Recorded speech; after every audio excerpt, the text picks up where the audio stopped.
The floor of Garnet Tech's main R&D lab was a battlefield of silence and frustration. The gleaming glass walls, once symbols of cutting-edge innovation, now reflected only the hollow expressions of failure. At the center of the room stood a massive, custom-built quantum propulsion engine, an experimental drive system so advanced that even the military couldn't fully understand it. 3 weeks ago, it had roared to life. Now it sat inert, silent, as if mocking the engineers who circled it like a crime scene. Wires hung loose from open panels.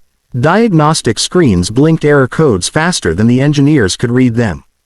They had tried everything: reboots, component swaps, AI reconfigurations. Nothing worked. Near the back of the room, Jonas pushed a mop bucket slowly across the polished concrete. He moved with the deliberate pace of someone who had done this job so long it had become part of his breathing. His coveralls were faded, one pocket stitched with a patch shaped like a wrench. He kept his head low, eyes mostly on the floor, but he was listening. "That relay shorted again," one engineer muttered, squinting at a tablet. "No, it's the quantum bridge. If we had real diagnostics, we'd know which subroutine failed," another snapped. Behind them, a third just groaned and rubbed his forehead. "This thing's dead. It's like the core just gave up." Their voices bounced between the walls of the sterile lab, frustrated, hopeless. Then the door slid open with a hiss. A presence entered the room like a cold draft. Leon Maddox, CEO and founder of Garnet Tech, billionaire tech mogul, and walking monument to arrogance, strode in with all the swagger of someone who'd never been told no. Tall, sharp-suited, every inch of him screamed success. He surveyed the room with a smirk, then fixed his gaze on the dead engine. "Let me guess," Maddox said, his voice loud and cutting. "Still broken." No one answered. He laughed once, short and dry. "Well, I'm glad we pay top dollar for brilliance."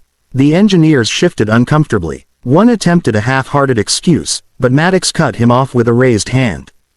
"Don't bother. Just admit the janitor's getting more done than you are." There was a weak chuckle or two.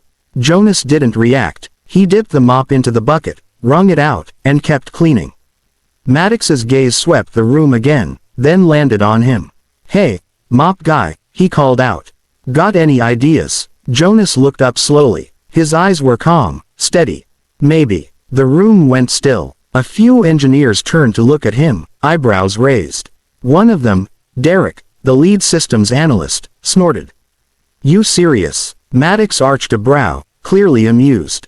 "You think you can fix it?" Jonas shrugged. "Might be worth a look." Maddox stepped forward, clearly enjoying himself now. "So the guy who sweeps floors is gonna fix the most advanced propulsion system on Earth." A few chuckles echoed off the walls. Jonas didn't smile. "Why not?" he said. "Can't be more broken than it already is." Maddox tilted his head, smirking. "Tell you what, you fix it, and I'll buy you a house." The laughter was louder this time. Someone clapped sarcastically. "Pool included." "Absolutely." Maddox grinned, playing it up. "Big yard, 4-car garage, hell, I'll throw in a hot tub." Jonas's face didn't change. He simply leaned the mop against the wall. "All right," he said. "Then I'll take a look." That wiped the smiles off a few faces. Maddox blinked, caught off guard. "You're actually serious?" Jonas walked toward the engine. "I am if you are."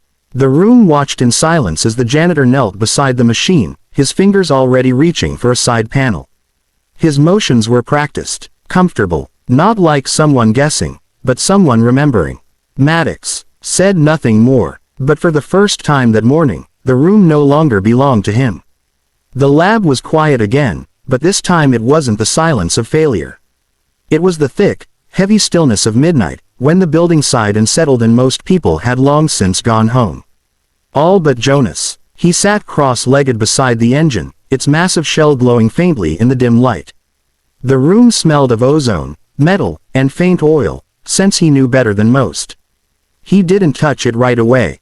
Instead, he listened. Machines made noise even when they were off, if you knew what to listen for. The hum of residual power. The faint ticking of cooling circuits. Breathing, in a way. Jonas ran his fingers along the engine's rear panel until he found the release latch. Not the one listed in the manual, but the one he knew the designers had moved in the third prototype due to power bleed issues. He clicked it open with ease, revealing a dense web of wiring and boards. They'd over-engineered it. He could see that now. Too many redundancies. Too many AI subroutines layered on top of each other. Smart design, maybe, but it ignored the most basic rule of complex systems. When it breaks, keep it simple. He pulled a small flashlight from his belt and leaned in. One of the main logic boards was scorched, the circuit cracked in a jagged line across the surface. It looked like heat stress, but not from overuse. No, this was a design flaw. Someone had used a compound optimized for data speed instead of thermal resilience.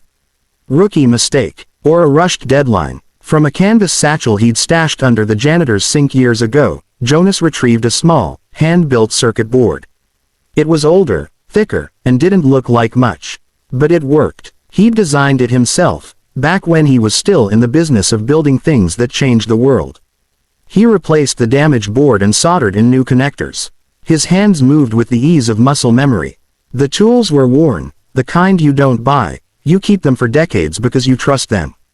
He didn't have blueprints or specs.